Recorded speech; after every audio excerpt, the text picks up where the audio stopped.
Hello guys, എല്ലാവർക്കും സുഖമല്ലേ? എന്തുണ്ട് വിശേഷം? ഇന്ന് നമ്മൾ വന്നിട്ടുള്ള നല്ല നാടൻ ചിക്കൻ സ്റ്റൂവിൻ്റെ റെസിപ്പി ആയിട്ടാണ്. അപ്പോൾ അതിലേക്ക് നമുക്ക് ആദ്യം തന്നെ വേണ്ടത് ഒരു 3 തേങ്ങ ചിരവിയതാണ്. 3 തേങ്ങ ചിരവിയതും 1 കിലോൻ്റെ ചിക്കനുമാണ് വേണ്ടത്. അപ്പോൾ നമ്മൾ ജാറിലേക്ക്, അതായത് മിക്സിൻ്റെ ജാറിലേക്ക് നമ്മൾ തേങ്ങ ഇട്ട് കൊടുക്കുന്നുണ്ട്. എന്നിട്ട് അതിൽ ഒന്നാം പാൽ അടിച്ചിട്ട് മാറ്റി വെക്കും. നമ്മൾ ഇതുപോലെ കട്ടിയുള്ള പാൽ മാറ്റി വെക്കും.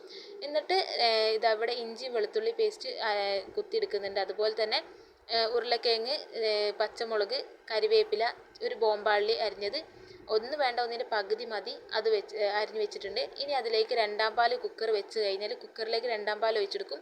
വേറെ ഒന്നും ഒഴിക്കണ്ട. അതിനുശേഷം അതിലേക്ക് 2 ടേബിൾ സ്പൂൺ മല്ലിപ്പൊടി ഇട്ട് കൊടുക്കുന്നുണ്ട്. അത് ഒന്ന് ചൂടായി വരുന്ന സമയത്ത് ഉരുളക്കിഴങ്ങും പച്ചമുളകും കരിവേപ്പിലയും നമ്മൾ അരിഞ്ഞ് വെച്ചത് അതിലേക്ക് ചേർത്ത് കൊടുക്കുക. അതുപോലെ തന്നെ കുരുമുളക്, കറാമ്പട്ട, കറാമ്പൂവ്, ഏലക്ക, ഈ 4 സാധനം ഇതിലേക്ക് ചേർത്ത് കൊടുക്കണം.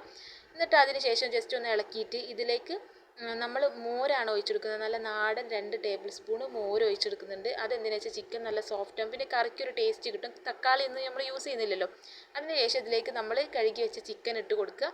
ചിക്കൻ ഇട്ട് കൊടുത്ത് കഴിഞ്ഞാൽ നല്ല കല്ലുപ്പ് മസ്റ്റാണ്. ഇതിലേക്ക് കല്ലുപ്പാണ് നമ്മൾ കറിയിൽ ഇട്ട് കൊടുക്കേണ്ടത്. പിന്നെ ചെറിയ ജീരകം പൊടിച്ചതും നമ്മൾ ഇട്ട് കൊടുക്കേണ്ട. ഒരു ടേബിൾ സ്പൂൺ അല്ല, 1/4 ടേബിൾ സ്പൂൺ ഇട്ട് കൊടുക്കുന്നുണ്ട്. അങ്ങനെ അത് ഇട്ട് കഴിഞ്ഞാൽ നല്ലോണം ഒന്ന് ഇളക്കി വെച്ചിട്ട് അതിലേക്ക് ഇഞ്ചി വെളുത്തുള്ളിയും ഇട്ട് കൊടുക്കുക. പിന്നെ നമ്മൾ അരിഞ്ഞ് വെച്ച ബോംബാളി ഉണ്ടല്ലോ, ഒരു ഉള്ളിൻ്റെ പകുതി മതി, ആ അരിഞ്ഞ് വെച്ച ഉള്ളി അതിലേക്ക് ആഡ് ചെയ്ത് കൊടുത്തിട്ട് നമ്മൾ ജസ്റ്റ് ഒന്ന് ഇളക്കിയിട്ട് കുക്കർ മൂടി വെക്കുക. എന്നിട്ട് കുക്കർ മൂടി വെച്ച് കഴിഞ്ഞാൽ ബ്രോയിലർ ചിക്കൻ ആയതുകൊണ്ട് തന്നെ 3 വിസലിന് ചിക്കൻ അങ്ങോട്ട് വെന്തോളും. അപ്പം 3 വിസിൽ വന്നു കഴിഞ്ഞാൽ ചിക്കൻ വേവ്. അല്ലാണ്ടാണെങ്കിൽ നിങ്ങൾ കോഴിക്ക് അനുസരിച്ച് വേവ് നോക്കിയിട്ട് ചെയ്യാം, വിസിൽ വെക്കുക. അപ്പോൾ അത് അങ്ങോട്ട് റെഡി ആയി കഴിഞ്ഞാൽ ഇപ്പോൾ നമ്മളൊരു തുള്ളി വെള്ളം ചേർക്കാണ്ടുള്ള ഈ ഒരു കറിയാണ്. ചിക്കൻ എന്നൊക്കെ വെള്ളം ഇറങ്ങിയിരിക്കുന്നത്. അപ്പോൾ തേങ്ങാപ്പാൽ മാത്രമേ നമ്മൾ ചേർത്തിട്ടുള്ളൂ. അപ്പോൾ ഇതിലേക്ക് അണ്ടി നമ്മളിതുപോലെ അരയ്ക്കാൻ വേണ്ടി, ഇതൊരു തേങ്ങൻ്റെ അരപ്പാട്ടോ, അതായത് തേങ്ങ നമ്മളിതുപോലെ അരച്ച് വെച്ചിട്ടുള്ള പാല്, ഒരു കട്ടിയാക്കിയിട്ടുള്ളൊരു പാല് പോലെ തന്നെ ഉള്ളത്, അത് ചേർത്ത് കൊടുത്തിട്ടുണ്ട്.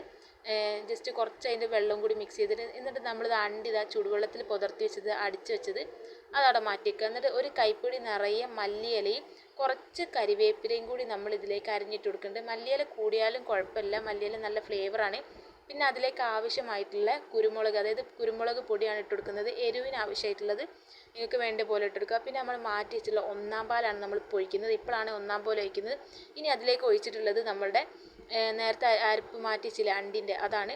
ഇനി ഈ കറിയിലേക്ക് നമ്മൾക്ക് വറവലിടണം. അതിന് വേണ്ടിയിട്ട് ഒരു ചീനച്ചട്ടി അടുപ്പത്ത് വെച്ചിട്ട് അതിലേക്ക് നമ്മൾ RKGൻ്റെ നെയ്യാണ് ഒഴിക്കുന്നത്. ഒരു ടേബിൾ സ്പൂൺ RKG നെയ്യ് വെച്ചിട്ട് നമ്മുടെ ചെറിയ കുഞ്ഞുള്ളി അതിലേക്ക് അരിഞ്ഞിടാം. ചുവന്നുള്ളി ഉണ്ടല്ലോ, അത് അരിഞ്ഞിട്ട് നല്ലോണം മൂത്ത് വരുന്ന സമയത്ത് നമ്മളിത് എടുത്ത് നേരെ കുക്കറിലേക്ക് ഒഴിക്കുക. എന്നിട്ട് ഒരു 5-10 മിനിറ്റ് കുക്കർ മൂടി വെക്കുക.